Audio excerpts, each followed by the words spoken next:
नमस्कार मित्रों, फिर उपस्थित हूँ आपके सामने एक नई वीर गाथा के साथ। पूरा राजस्थान पता नहीं कितनी ही वीरांगनाओं की वीर गाथा से भरा हुआ है, जिसके बारे में लोग कम जानते हैं। जैसलमेर नरेश महारावल रत्न सिंह हुआ करते थे और जैसलमेर नरेश ने किले की रक्षा, उसकी जिम्मेदारी अपनी पुत्री रत्नावती को सौंप दी थी। इसी दौरान दिल्ली का बादशाह अलाउद्दीन होता था, उसने अपनी सेना को साथ लेकर किले की घेराबंदी कर ली और उसकी सेना का सेनापति मलिक काफूर होता था।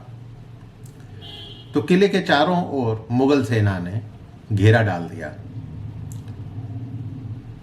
काफी दिनों तक घेरा चलता रहा, लेकिन राजकुमारी रत्नावती इससे घबराई नहीं। उसने सैनिक वेश में घोड़े पर बैठकर किले के बुर्जों और अन्य स्थानों पर घूम घूम कर सेना का संचालन करती रही, निरीक्षण करती रही और सेना का संचालन करती रही। अंततः उसने अपनी चतुराई और वीरता, बुद्धिमत्ता के दम पर उसने सेनापति काफूर सहित 100 सैनिकों को बंधक बना लिया, गिरफ्तार कर लिया। सेनापति के पकड़े जाने पर मुगल सेना ने किले को घेर लिया। वो तो बौखला गए थे।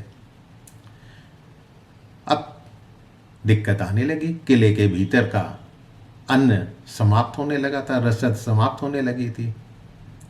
राजपूत सैनिक उपवास करने लगे।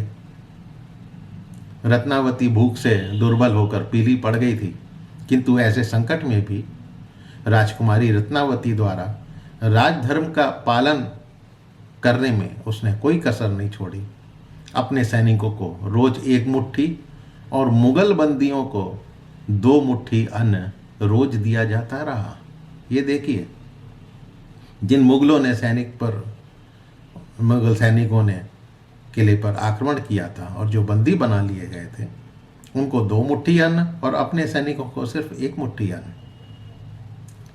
अलाउद्दीन को जब ये पता लगा कि जैसलमेर किले में मेरा सेनापति कैद है और किले को जीतने की आशा है नहीं, तब उसने महारावल रत्न सिंह के पास संधि का प्रस्ताव भेजा।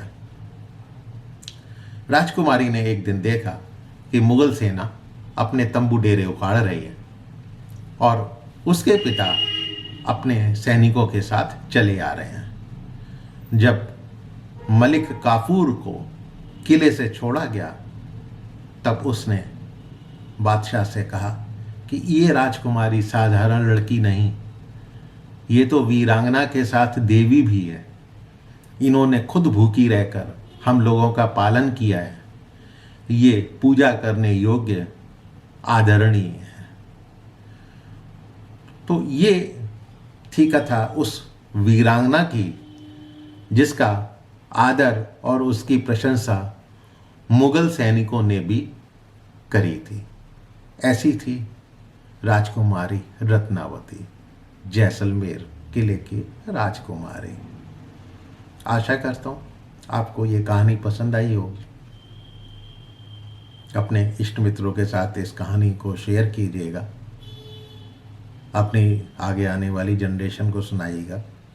मेरे चैनल को सब्सक्राइब जरूर कीजिएगा और यदि कोई आपका सुझाव है तो सहर्ष आपके सुझाव आमंत्रित हैं, ताकि मैं आपकी चॉइस का ख्याल रख सकूं। फिर मिलता हूं किसी नई वीर गाथा, कथा, कहानी के साथ। तब तक के लिए नमस्कार।